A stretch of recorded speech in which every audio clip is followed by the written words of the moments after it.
જય શ્રી કૃષ્ણ. રાધે રાધે. વિજયા એકાદશી આની શું છે કથા અને મહાત્મ્ય એ મિત્રો આજે આપણે જાણવાના છે. તો પરંતુ એક વાત અહીંયા જણાવી દઉં કે પૂર્ણિમાંત માસના હિસાબે આને ફાગણ માસના કૃષ્ણ પક્ષની વિજયા એકાદશી કહેવાય છે અને અમાવસ્યાંત માસના હિસાબથી આને આપણે માઘ માસના એટલે કે મહામાસના કૃષ્ણ પક્ષની વિજયા એકાદશી કહીએ છીએ. આવો આપણે સાથે કથા સાંભળીએ. એક વખત યુધિષ્ઠિરે પૂછ્યું, વાસુદેવ, ફાગણના કૃષ્ણ પક્ષમાં કયા નામની એકાદશી હોય છે તે કૃપા કરી અને મને જણાવો. ત્યારે ભગવાન શ્રી કૃષ્ણએ કહ્યું, એકવાર નારદજીએ કમળના આસન પર બિરાજમાન થનાર બ્રહ્માજીને પ્રશ્ન કર્યો, સુરશ્રેષ્ઠ, ફાગણના કૃષ્ણ પક્ષમાં જે વિજયા નામની એકાદશી હોય છે, કૃપયા તેના પુણ્યનું વર્ણન કરશો. બ્રહ્માજીએ કહ્યું, નારદ, સાંભળો, હું એક ઉત્તમ કથા સંભળાવું છું જે પાપોને દૂર કરનારી છે. આ વ્રત ઘણું જ પ્રાચીન, પવિત્ર અને પાપનાશક છે. આ વિજયા નામની એકાદશી રાજાઓને વિજય પ્રદાન કરે છે. ભગવાન શ્રી રામચંદ્રજી 14 વર્ષને માટે વનમાં ગયા અને ત્યાં પંચવટીમાં સીતા તથા લક્ષ્મણની સાથે રહેવા લાગ્યા. ત્યાં રહેવાના સમયે રાવણે ચપળતાપૂર્વક વિજયાત્મા શ્રી રામની તપસ્વીની પત્ની સીતાજીનું હરણ કરી લીધું. એ દુઃખથી શ્રી રામ વ્યાકુળ થઈ ગયા. એ સમયે સીતાની શોધ કરતા રહી અને તેઓ વનમાં ફરવા લાગ્યા. થોડે દૂર જવાથી તેમને જટાયુ મળ્યા. તેમનું આયુષ્ય પૂરું થઈ ચૂક્યું હતું. ત્યારબાદ તેમણે વનમાં કબંધ નામના રાક્ષસનો વધ કર્યો. પછી સુગ્રીવ સાથે તેમની મિત્રતા થઈ. તે પછી શ્રી રામને માટે વાનરોની સેના એકઠી થઈ. હનુમાનજીએ લંકાના ઉદ્યાનમાં જઈ સીતાજીના દર્શન કર્યા અને તેમને રામની ચિહ્ન રૂપ મુદ્રિકા આપી. આ તેમણે મહાન પુરુષાર્થનું કામ કર્યું હતું. ત્યાંથી પાછા ફરી અને તેઓ શ્રી રામચંદ્રજીને મળ્યા અને લંકાના બધા સમાચાર તેમને આપ્યા.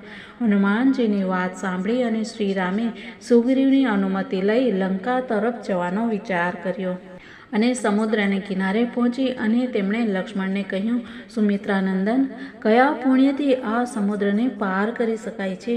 આ અત્યંત અગાધ અને ભયંકર જળજંતુઓથી ભર્યો છે. મને એવો કોઈ ઉપાય નથી દેખાતો જેનાથી આને સહેલાઈથી પાર કરી શકાય. લક્ષ્મણ બોલ્યા, મહારાજ, આપ જ આદિદેવ અને પુરાણ પુરુષ પુરુષોત્તમ છો. આપનાથી શું ચૂપવું છે? અહીંયા દ્વીપની અંદર બદકાલ્વ્ય નામના મુનિ રહે છે. અહીંયાથી અડધો યોજન દૂર તેમનો આશ્રમ છે. રઘુનંદન, એ પ્રાચીન મુનીશ્વરની પાસે જઈ અને તેમને જ આનો ઉપાય પૂછીએ. લક્ષ્મણજીની આ ઘણી સુંદર વાત સાંભળી શ્રી રામચંદ્રજી મહામુનિ બદકાલ્વ્યને મળવા માટે ગયા.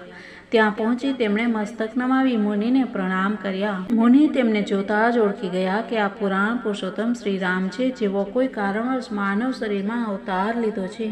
તેમના આવવાથી મહર્ષિને ઘણી પ્રસન્નતા થઈ. તેમણે પૂછ્યું, શ્રી રામ, આપનું કેવી રીતે અહીંયા આગમન થયું? શ્રી રામ બોલ્યા, બ્રહ્મન, આપની કૃપાથી રાક્ષસો સહિત લંકા જીતવાને માટે સેનાની સાથે સમુદ્રના કિનારે આવ્યો છું. મુનિ, હવે જેવી રીતે સમુદ્ર પાર કરી શકાય તે ઉપાય બતાવો અને મારા પર કૃપા કરો.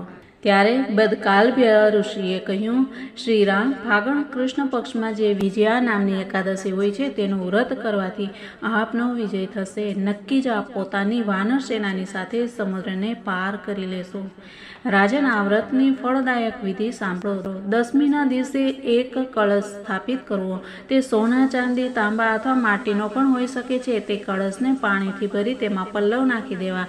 તેના ઉપર ભગવાન નારાયણના સુવર્ણમય વિગ્રહની સ્થાપના કરવી અથવા ભગવાન નારાયણે કોઈ પણ વિગ્રહ હોય એની સ્થાપના કરી અને પછી એકાદશીના દિવસે સવારે સ્નાન કરવું. કળશને ફરીથી સ્થિરતાપૂર્વક સ્થાપિત કરવો. માળા, ચંદન, સોપારી તથા નારિયેલ વગેરે દ્વારા વિશેષ રૂપે તેનું પૂજન કરવું. કળશની ઉપર સપ્તધાન અને જવ રાખવા.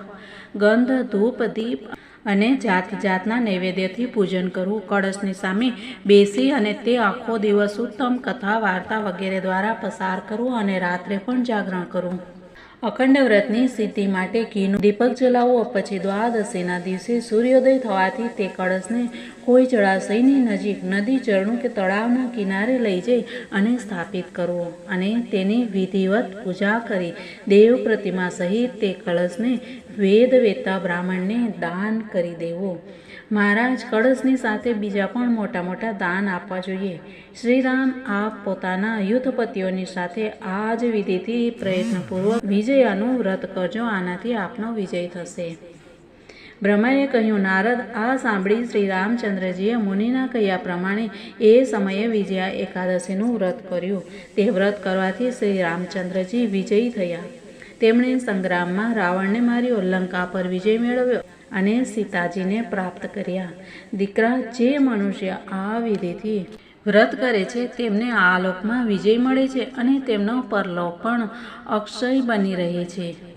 ભગવાન શ્રી કૃષ્ણ કહે છે, યુધિષ્ઠિર, આ કારણે વિજયાનું વ્રત કરવું જોઈએ. આ પ્રસંગને વાંચવા અને સાંભળવાથી વાજપેયી યજ્ઞનું ફળ પ્રાપ્ત થાય છે. તો આ પ્રમાણે મિત્રો આપ પણ આ વિડીયોને શેર કરી અને એકાદશીના વ્રતને સુંદર રીતે કરી અને સર્વત્ર વિજય પ્રાપ્ત કરો એવી શુભકામનાઓ સાથે બધાને જય શ્રી કૃષ્ણ. રાધે રાધે. ભારત માતાની જય. સનાતન ધર્મની જય.